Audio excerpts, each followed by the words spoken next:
You wanted the best. You've got the best podcast. The hottest podcast in the world. The Chris Voss Show, the preeminent podcast with guests so smart you may experience serious brain bleed. The CEOs, authors, thought leaders, visionaries, and motivators.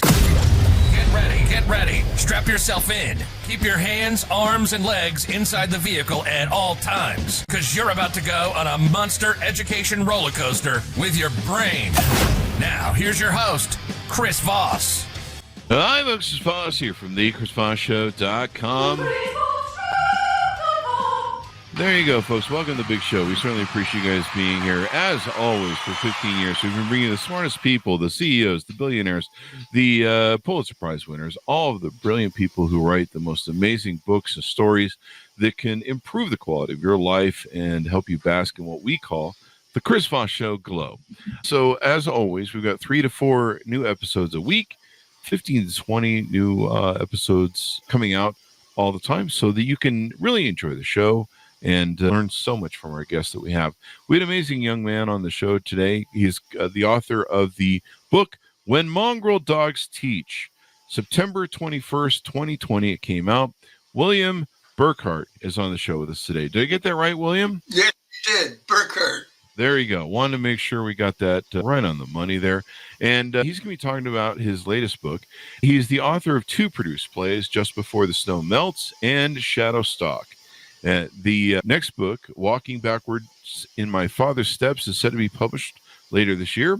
A former journalist and theater critic, his articles and reviews have appeared in several Chicago area publications, including the Chicago Tribune. And he's the winner of the Peter Lisagor Award for Outstanding Journalism, an honor bestowed annually by the Chicago Headline Club to candidates in the 7-county Chicago area. He's an actor, director, and former radio host for a theater-related program at Chicago area radio station. Welcome to the show, William. How are you? I'm good. The new book is following in my father's footsteps, but that's okay. That's okay. I'm sorry, I was reading the bio that was sent to us from the PR agency. It's good to have that correction.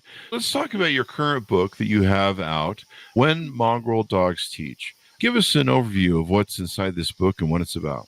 Okay, well, as you discovered in my intro, I'm an actor, I'm a director, I'm a theater guy. I'm associated with community theater that's been called the best community theater in this suburbs of Chicago. I started there in 1978. So not that I'm making a living at it, but I was doing this, and after a while, I was laying out pages, and I won the award, but I wasn't making the money, so I decided to go into teaching. No. And I've been to parties and things. I don't know if people go, oh, teachers. They all they do is work 9 months. They get the summer off. They make all this money. Blah blah blah. And I was there, yeah. But then I thought, well, why not do it? I mean, it sounds, like a great gig. Yeah. So I, found out that because I was 44, I was coming in at the low end of the pay scale, and I had all this worldly experience. I was a director. I was a journalist. The local principal said, I'd hire you in a minute. So I headed off to, I had to go back to school to pick up a few classes to get endorsed. I mean, I'm sitting there January 30th at a newspaper. February 2nd, I'm at college. I'm in a class called Music of the World, and everybody's stoned, okay? And I'm like, what have I done to myself? I actually started to tear up. We were studying the Nepalese Banka Yanka or something. And I had to take a multicultural class. The religions of the world was not available. So I ended up with music of the world. And I'm thinking, what is going on? Anyway, I get through that. I do my student teaching. I do classes in secondary education, which, by the way, I would like to say, my book, When Mongrel Dogs Teach, a great audience for it are people who are studying to be teachers or people who are teaching people to be teachers Oh. because it's real life stuff that happened to me with some exaggeration, and I put that in. Now let me start. I go in. I got an interview, a good school, and the guy goes, "Would you take a skills class?" And I go, well, "What's a skills class?" He says, "Well, you might have to go a little slower." I go, "Okay, I could do that." And I get the printout of my class, and there's 17. Now that's great because I was told there was a minimum or 30 is what you normally get, and I had 17. Mm-hmm. Well, when I got there, it took me 3 weeks to figure out that every kid in there was behavioral disabled. Oh, no. That means, and it's all of them. Mm-hmm. Just 1 or 2. I had 2, what they call them BD classes, Mm-hmm. but I'm supposed to teach them, The Outsiders by S.E. Hinton. Anyway, every day was a fight. There was food flying. I had a pen thrown at my head. One day I just took the podium, I crashed it to the floor, and said, "What the fuck is wrong with you people?" Okay. And all these kids go, "Oh, we're just, teach us. I just sat there and looked at them. Mm-hmm. I went around, I got to the dean. I showed him my list of students. They go, "All these kids are in the same class?" Because they knew them. I said, and they go, and I go, "And I'm a first-year teacher." And the person just cried. And this is somebody high up. Wow. And then, they say, "Call home." I'm filling out referral sheets. Call home. Yeah, the parents are going, "Can't you do anything with him?" I go, "It's your kid. You raise him. I'm not raising your kid. I'm trying to educate your kid." Mm-hmm. Anyway, the principal came in and observed, says, "You got to call these kids' mothers every night." And I'm thinking, this is not what I signed up for, Anyway, the last day comes, we finish, and the whole class gets up and assassinates me with silly string. Oh, wow. Boom, boom, boom, boom, boom. That's silly. And I freak, but then it's silly string, Yeah. And so I go to the principal, he goes, "That's the only way they could thank you. That was the only way. You did reach them." And I thought, okay, fine. Anyway, when I interviewed, I wanted to teach either journalism or theater. Mm-hmm. That's what my background was in. In fact, you have to get endorsed. I was not endorsed in journalism, even though I had been a professional award-winning journalist. So I had to go take, intro to journalism. I was teaching the class. But finally, the day came at the end of it, and the teaching job opened for drama. Oh. The lady just left, in fact. And all the kids who knew me went down to the lady in charge and said, hire him. So I went in, and they go, "What's your experience?" Well, I pull out a resume that makes it look like I've been, Laurence Olivier. I mean, it's this long. Granted, it was a community theater, but she didn't know the difference between Steppenwolf, Goodman, so I went in at the highest level. They give you a stipend, like the cross-country coach gets extra stipend, band leader gets a stipend. Well, the drama guy gets a stipend, and I came in at the top. So now I'm making some pretty good money. I got the theater. We do a play called the Laramie Project, which is based on the Matthew Shepard murder in Laramie, Wyoming. Gay student. They tied him to a fence. I don't know if you... Oh, yes, I'm familiar with that story. Right. Sadly. And so the kids jumped all over it. Now, this is like about 2001, okay? And they were all afraid. They won't let us do this. Well, I happened to show it to an administrator. He said, "Not only can you do this, you have to do this." Turns out he was gay. Oh. Okay. And he wanted to go ahead and educate. So we did this. We were a big hit. Went downstate to the University of Illinois for Theater Fest. they only take about 20 schools, and you can only go every other year. I went 4 times in 8 years. I took them down. So I was kind of, a hot commodity in the theater area. And that was the best thing. Now, here's the problems. I wanted to talk about the problems and the difficulties I had in education, which is reflected even now with what's happening in Florida. And you can't teach this, you can't teach Black history, whatever. And the kids came to me one day, and they're doing these college entrance exams, and I'm sure you've been through that. Ours were, they put all the students in alphabetical order in all different classes. You have to watch them. The counselors wear uniforms of, like you see on the street, green and orange, and they're carrying the tests around, and everybody's got to be in order. And this goes all over the school, and I'm not in my, and it's a big deal. And I go, well, I can proctor a test. I read the paper. They go, you can't read the paper. The people from the test, ACT, SCT, whatever, they walk around. And if you're not doing your job, then they, they go all over you. Well, so the kids are going, why do we have to take these tests? And I started to think about it. Why do they? And why did I? And the worst part of it was the kids began to identify themselves with their score, And I said, look, all this test does is quiz you on certain problems that a certain test maker wrote on a certain day that gave to you on a certain day, and you got a certain score, and that's all it's good for. It's not, it doesn't tell you what college you can go to. It doesn't tell you anything. All it really does is allow you to save your bedroom. And save your bedroom? Save your bedroom? Wait, and I go, here's how it works. All right. You live in a house in a town, and everybody takes these tests, and it's all very official.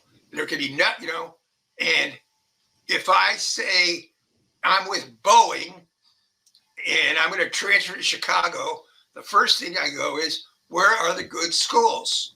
Well, they go to these test scores and look at them, and they, and if you can afford a high test score town versus a shitty test score town, that's where you want to go. And I tell the kids, this is what these tests are all about. They really have nothing to do with you. They have all to do with money and class. And I go, so if you don't want to lose your bedroom, that is, if you have to move to a smaller house in a different town, because that's all you can afford because your scores are down, you have to do this. And of course they're laughing, and I'm laughing. We had a school in town, one problem, and they threw out all the tests, and the whole school had to redo it again. And wow. I'm like, I'm going, what? Is anybody home? And the counselors and everybody are, they're dressed up like cops. And some of the questions are just awful. I ran into one. Well, I don't want to get into that question right now, but that is one thing I found that was not cool. The other is rubrics. Okay? Rubrics, I don't know if you heard of them. It's like a matrix. And it says, theme, transitions, paragraph development on one side, and across the top is not good, maybe, better, whatever. And then you circle the box. Okay? And I go, what does that do? Well, it allows the teacher to give a grade and show a parent, look, your kid got an 81. Here's the proof. And the parents buy this stuff. Well, I go, it does no such thing. I ask the kids, does this help you learn at all? They go, no. So I told very vocally, people who use rubrics don't know how to teach. Oh, wow. Okay. And I had kids whose lives changed because of the way I taught. But when I started knocking the rubrics, I wouldn't use them. And that became an issue. We had a dress code. The dress code, for the girls at least, was if they stood up, their hands, if they go down, could not be lower than their garment or whatever. Mm-hmm. I had kids, not popular kids, and they go, this is all we can find at Gap and Banana Republic. And, and their parents were like, so I started to write up the cheerleaders Mm-hmm. because the cheerleaders broke the dress code. Their skirts were too short. Mm-hmm. And I wrote up the soccer kids, and the kids are going, I'm not going to I go to the dean. And they go, no, I refuse. And then I go, good for you. Okay, but I want everybody to know. And the principal called me, he goes, what are you doing? I said, you got a dress code that's either A, being enforced unfairly, or you need new uniforms. And he so I became, that was like a crusade. I would go to a dean, I go, look, and there's this cheerleader, write her up, This did not go over well with the powers that be. Oh, there you go. That'll do it. But I stuck to my guns. I decided the best way to do this was points. Okay, just points. And I made it, say, 100 points. Any assignment was 100 points. Now, if you got, you did a good job, whatever, 92. And maybe it wasn't as good a job, I would mark on the paper 84, B, whatever. Then I go, let's say you get a 58. I go, technically, that's an F plus. I go, has anybody got an F plus in their lives? Anybody? How about an F minus? Anybody get it? Mrs. Jones, your son is failing, but just barely. I mean, it's ridiculous. Yeah. And then I said, let me give you an example. Say you turn in an assignment on a paper bag written in crayon that I can barely read, and I give you a 30. All right. Well, now you're way down in F minus land. Mm-hmm. But if you turn nothing in, I give you a 0. Now, a 0 is, you can't come back from really out of 100 points. You really have to hustle. So I go, turn something in. And then I gave them as much time as they needed to redo it. Okay. I would mark it up and I go, if you want to call this a rough draft, redo it. Redo it. I had some kids redo it 4 or 5 times and they would get the grade. I also had kids, because of that, didn't turn in anything until the end of the year. I had one kid come in, all the work from the whole semester on the last day. He hadn't turned in anything. So I just flipped through the papers. I'm looking at him and I threw him in the garbage, pulled up the computer and gave him a D minus. Wow. And he goes, you're not going to read that stuff? I go, no, I'm not going to read that. You're playing a game. I'm playing a game. You're going to turn all this stuff in at the last minute, But I was, I enforced and really got them to believe in, give me something. Wow. Okay. I had a kid, we read a story, Flannery O'Connor. It had a condom in it. All right. It just was an incidental. So the one kid who I had nothing on, he goes, can I do a paper on the history of condoms? And I go, okay. Now I've got nothing from this kid. I go, go ahead. It's in the story, right? So he comes back with, leather skin from Egypt was used as a condom, and of course, here comes his parent going, what? Why is my son writing about condoms? I go, this is the only thing your son has written in the whole year. And Wow. at least I can evaluate him on that, right? The other thing I wanted to hit on, and this is very key to my book, is Howard Zinn. Now, Howard Zinn is the author of the people's history of the United States. And I got into an American Studies class where I taught English and the other guy taught history. But we were a team. And Howard Zinn is actually in Good Will Hunting. If Matt Damon walks into Robin Williams' office and he looks around and he goes, "You read all these books?" He goes, "You're reading the wrong fucking books." He said, "The book you ought to read is Howard Zinn's A People's History of the United States. That's a book that'll knock you on your ass." Okay? So we taught Howard Zinn, which, man, today, I'm surprised. I mean, the Columbus passage was all about genocide. Mm-hmm. All of it. You know, nothing about Christopher. There was another book, Christopher Columbus Navigator by Elliot Morrison from Harvard. Big deal book. Talked about how he could, sail and all of this. One sentence about genocide. Zinn said, "I'm going to write nothing but genocide." So he focused on the underdog, the disenfranchised. And that's how we taught. The American Revolution chapter was called a kind of revolution.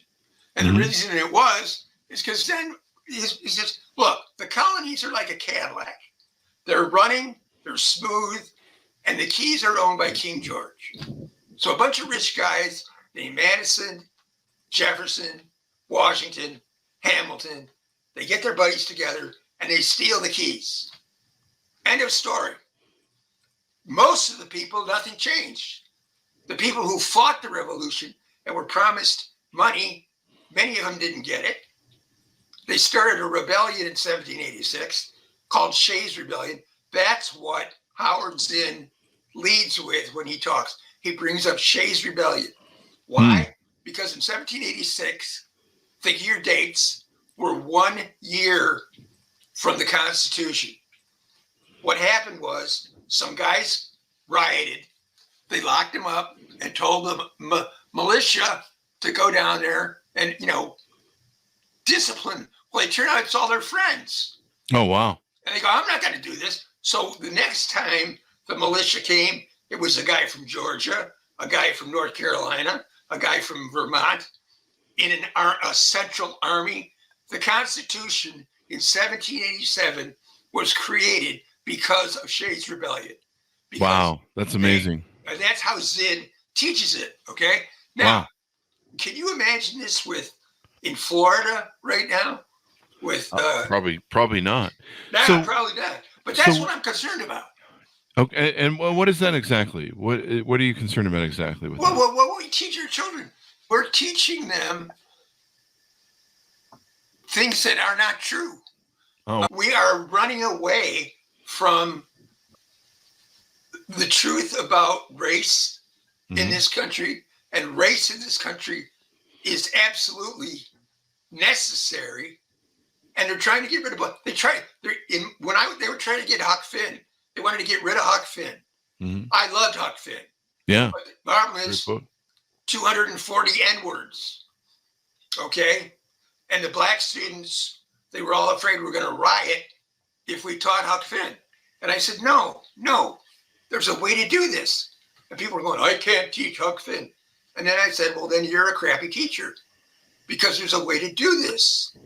Because it turns out that Huck Finn, at the end of the book, who has been taught from his first days that if he doesn't turn Jim in, he's going to go to hell. No. And this was set in 1850. Twain wrote it in 1884. Now, if you are a kid at that time and told you're going to go to hell, means a lot different than today, because back then you were going to go to hell. And Huck says, "All right, I'll go to hell." He rips up the note to turn in Jim, and he's the one who changes. He's the one who represents humanity and seeing and overcoming the burdens of what he's taught, because he's been taught wrong. And the same thing is going on today. There you go. So what do you, as we round out the hour, let me ask you my final question. What do you hope people come away from reading your book? Well, what I hope they come come away from is, one, if they're going to be a teacher, they have to understand certain things. And I have questions at the end of the book about, for example, if you're in a school and they tell you you can't use this book, find out. If it's a book you want to use, find a way to get it in. Assert your rights, but be aware of what districts are doing and try to change. The most important thing to come away from my book is that teaching changes lives. I had parents calling me saying, my son is reading your book. He hasn't read a book ever. And he's reading The Great Gatsby at night. I go into his room. He goes, my teacher really makes this book come alive. I think I want to be a writer. And the mother, who was a third grade teacher, thanked me. And she said, I've been trying to, but somehow the way you teach really got this child inspired. And I've had many incidents of that. That's awesome. That's awesome. We've got to round out the show. So thank you for coming on. Give me your .com so people can find you on the interwebs and get to know more about you. Well, the book is with Amazon. Mm-hmm. It's rated there. But I didn't understand what you said. My comms. The comms you have? Any websites that you have that you want people to go to? Just go to amzn.to and type in my name. Mm-hmm. Right now, though, I am working with Blackstone. Yes. And that's why I'm with you, actually. Mm-hmm. And they have an idea, and I'm with them to try to maybe get it into colleges. Get it, to people, either colleges or people who are studying to be a teacher. Mm-hmm. That is what this book would do. There you go. There you go. And one other thing, may I? Mm-hmm. Yes, please. This is a wind up, and I have to do this because it's a miracle. And when you have a miracle, I think you got to tell it. In 1986, all right, I was watching some evangelist on TV. I was drinking wine. Mm-hmm. He's one of these guys goes, put your hand to the TV and tell me what you want, and it'll come through and all. So I said, okay, I want a job in my county that pays me $50,000 a year that has something to do with theater. And I switched the channel. Okay. Next day, I got a call to review for the local paper. Wow. Then I got a job laying out the local paper. Then I got the entertainment editor job. Then I got the features editor job. All right. Then I got to cut school. And then I got the teaching job in theater. And by the time I finished, I was at $50,000. And since I retired, that's about my benefits. So praise God. I mean, I'm a testimony that God is real. And that was my dream. And I want to say, Chris, I complained a lot. They tried to get me fired on a lie, but I love teaching. I love kids. I had more in common with the kids than I did with the administrators. And the reason that is because there's some people who join teaching to get the summer off. They're not interested in kids. The people who are interested in kids, I call the other ones climbers. They want to climb up the ladder. But I want teachers who are invested in the children. You've got to change their lives. And that's why that's my wind up. Thank you very much for coming on the show, William. We really appreciate it. Okay, thank you. There you go. Folks, order up the book wherever fine books are sold. When Mongrels Teach by William Burghardt. Thanks to Monis for tuning in. Be good to each other. Stay safe. And we'll see you guys next time.